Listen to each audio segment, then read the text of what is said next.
monde, j'espère que vous allez bien. Bienvenue sur ma chaîne YouTube, Jazairi fait Montréal. Une nouvelle vidéo, un nouvel épisode. Aujourd'hui, Inch'Allah, je vais vous montrer comment demander un permis de travail post-diplômé. Et cette vidéo est destinée pour les étudiants qui vont finir leur étude bientôt, Inch'Allah. Mais avant de commencer la vidéo, je vous invite à m'abonner sur ma chaîne YouTube et mon Instagram en particulier car je l'utilise souvent. Donc si vous voulez des infos, n'hésitez pas à me contacter sur mon compte. Comme vous voyez sur l'écran, n'hésitez pas à me contacter. Donc sans prendre votre temps, on va entrer directement sur le site officiel du Canada pour commencer les étapes et vous montrer comment faire la demande de permis de travail post-diplômé. Mais avant de continuer, il faut avoir un compte QGC pour pouvoir faire la demande. Sinon, si vous n'avez pas, vous pouvez ouvrir un et vous pouvez continuer ou bien faire la demande. Et voilà, comme vous voyez sur l'écran, c'est ça mon compte QGC. On va cliquer directement sur présenter une demande pour venir au Canada. Voilà. On va choisir visa visiteur, permis d'études, permis de travail. Comme vous voyez, il nous a affiché un formulaire à remplir. La première question, que souhaiterez-vous faire au Canada? On va choisir travailler. La deuxième question, pendant combien de temps comptez-vous rester au Canada? Plus que 6 mois.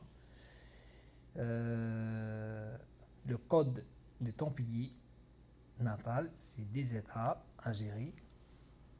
La quatrième question,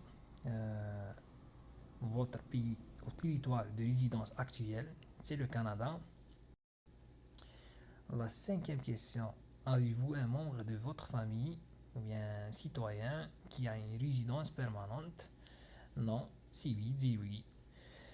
La date de naissance, je vais choisir une date artificielle. Voilà, comme vous voyez.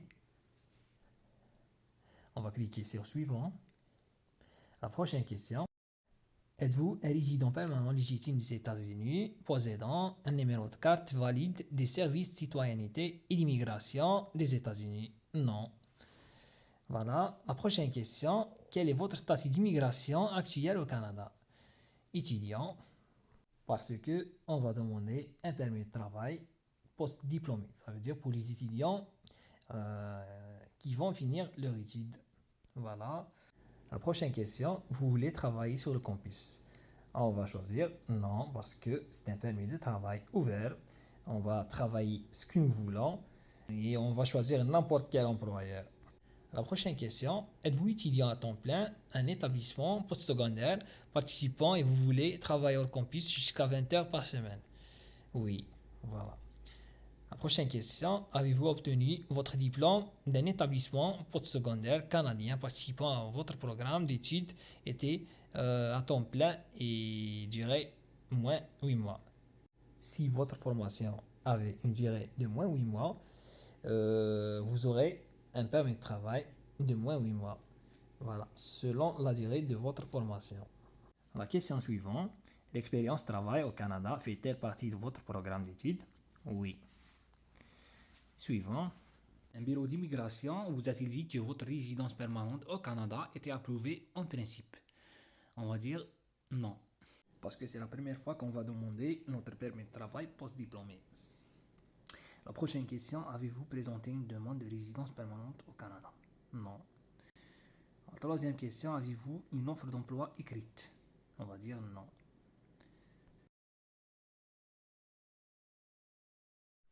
La prochaine question, avez-vous une lettre officielle de votre établissement d'enseignement confirmant bien prouver que vous avez réussi à votre programme d'études? Ou bien un relevé de notes? Oui, tout à fait. La prochaine question, quel est votre état civil? Moi, je suis célibataire, jamais marié. La deuxième question, quelle est votre province de destination? Moi, je vais choisir le Québec, sachant que chaque province a des lois spéciales. Chaque province est différente. Voilà. Et comme vous voyez sur l'écran, c'est ça ce qu'on peut demander. Travailler au campus, stage court, visa résident temporaire, un permis de travail post-diplômé. Et c'est ça ce qu'on va demander. Voilà. Donc on va cliquer sur continuer. Ça, c'est la liste des contrôles. Il faut la lire bien comme il faut avant de cliquer sur continuer pour ne pas tomber sur les fautes. Voilà, on va continuer de remplir le formulaire. Comme vous voyez, il nous a demandé si nous avons une lettre officielle de notre établissement d'enseignement. On va cliquer sur oui. La prochaine question. Avez-vous obtenu un certificat de sélection du Québec CSQ? On va cliquer sur non. La demande de CSQ, ça vient après l'expérience du Québec. La prochaine question. Avez-vous subi un examen médical effectué par un médecin désigné autorisé par l'ISCC? Donc on va dire non parce que il est moins de 12 mois. D'ailleurs, vous pouvez mettre l'ancien examen médical que vous avez fait quand vous avez demandé le permis d'études la première fois. La question suivante. Avez-vous résidé dans un pays ou bien un territoire désigné pendant plus de 6 mois au cours de dernière année? On va choisir non. Et voilà. Comme vous voyez, ça c'est la liste qui concerne les métiers de la santé, de la médecine. On n'est pas concerné de cette liste parce qu'on n'a pas fait une formation qui concerne les soins de la santé, les soins infirmières, la médecine, donc voilà. Et maintenant, on va découvrir si nous pouvons présenter une demande. Voilà, il nous a demandé si on va demander ou bien on va faire une demande d'un membre de la famille. On va choisir non. Voilà, la prochaine question. Donnez-vous l'accès à votre demande à quelqu'un? Donc, on va choisir non. La prochaine question, il nous a demandé si on a fait déjà les empreintes digitales pour venir au Canada. Oui, on a fait déjà. Ils sont valables jusqu'à 10 ans. La question suivante, des frais sont associés à votre demande. Donc, il nous a demandé si on va occuper de payer les frais de traitement. Oui, je paye les frais de ma demande. Et voilà, la prochaine question. Vous pouvez faire une copie numérique de vos documents avec un numériseur ou une caméra. Oui, avec une application, comme vous voyez sur l'écran. Si vous avez un appareil photo qui fait des photos avec une autre qualité, donc tu vas choisir oui. Voilà, next question. Acquitterez-vous les frais de traitement de votre demande en ligne?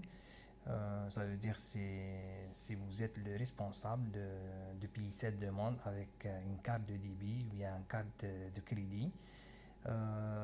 Oui, c'est bien sûr si vous avez une carte, tu vas dire oui. Et voilà, qu'est-ce qui nous affiche? C'est le formulaire qu'on a rempli tout à l'heure. Il faut le vérifier bien comme il faut avant de commencer la demande. On va vérifier étape par étape. Voilà, jusqu'à la dernière question pour ne pas faire des fautes. Et voilà, on va cliquer sur continuer. Et ça, c'est les étapes de la présentation. La première étape, et la deuxième étape, et la troisième étape. Et ça, c'est l'essentiel, le téléversement des documents à l'IRCC. Voilà. Je vous demande de lire bien ce guide parce que c'est très important. Vous voyez la qualité et le type d'enregistrement et de téléversement des documents. Et voilà, il faut le lire bien comme il faut avant de cliquer sur le bouton continuer. Et voilà, qu'est-ce qui nous affiche? La liste des contrôles personnels. Et ça, c'est le document qu'on va aller téléverser à l'IRCC.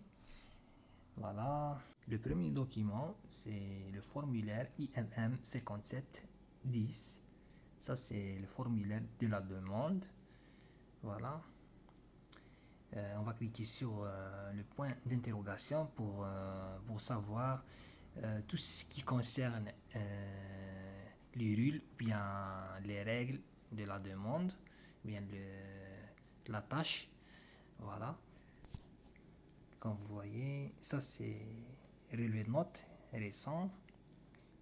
Donc le principe c'est que qu'on va consulter ou bien qu'on va cliquer sur le point d'interrogation, on va trouver toutes les infos et tous les critères qu'on doit utiliser, bien qu'on doit suivre. Et sur l'écran, il y en a la lettre de la fin d'études. Il nous a demandé de mettre une preuve qu'on a fait ou bien qu'on a terminé déjà nos études. Et ça, c'est le passeport. Comme vous voyez, le nom, la date de naissance, le numéro de document, la citoyenneté ou bien la statut de résidence et la photo. Voilà, c'est ça ce qu'on va mettre comme titre de voyage. Et concernant la photographie, on clique sur le point d'interrogation. Il nous a montré la taille ou bien les mesures de la photo d'identité. Et sachant que les mesures qu'on voit ici, ça convient ou bien ils sont compatibles avec la résidence permanente, le permis de travail, le permis d'études, la citoyenneté. Donc c'est les mêmes mesures qu'on va utiliser. Et concernant la deuxième partie de cette plateforme, les documents optionnels qui concernent le formulaire IMM 5257, le formulaire de la demande de visa résident temporaire, ça veut dire après avoir le permis de travail, on va demander le visa temporaire avec ce formulaire. Et la deuxième case qui concerne les renseignements du client. Dans cette case, on peut mettre une lettre explicative qui justifie la situation actuelle, bien une lettre de motivation. Et aussi, on peut mettre des justificatifs supplémentaires. Et voilà. Donc voilà. Comme vous voyez, les frais, ce sont $155 pour le permis de travail. Et le titulaire d'un permis de travail ouvert, c'est $100. Donc le total, c'est $255. Voilà. Dès que tu vas avoir un permis de travail ouvert, tu vas demander après un visa temporaire. Ça va coûter $100. Donc le total, le visa et le permis de travail, c'est $355. Et voilà, comme vous avez vu, j'ai cliqué sur le point d'interrogation et voilà ce qu'il affiche. Le guide 55-53 qui concerne les étapes à suivre et comment remplir le formulaire 5710 et le formulaire qui concerne les visas temporaires. Donc voilà, vous allez trouver tout ce qui concerne comment les remplir sur ce guide.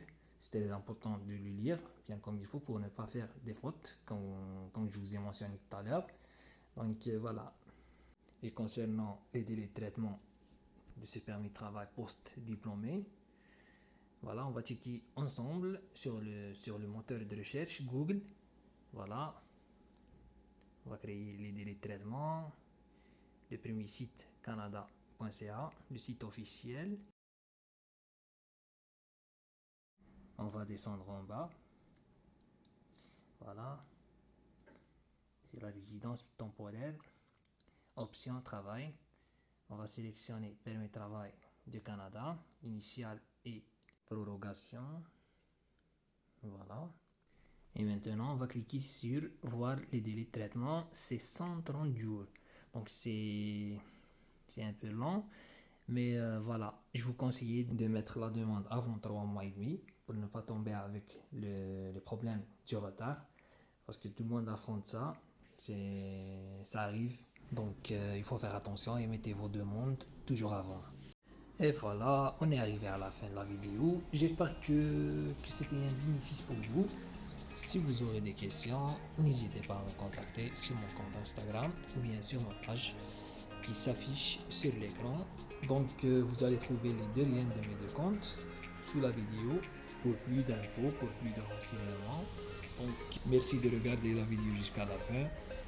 On se verra bientôt, Inch'Allah, dans une prochaine vidéo, le plus tôt possible. Merci beaucoup et salam alaikum.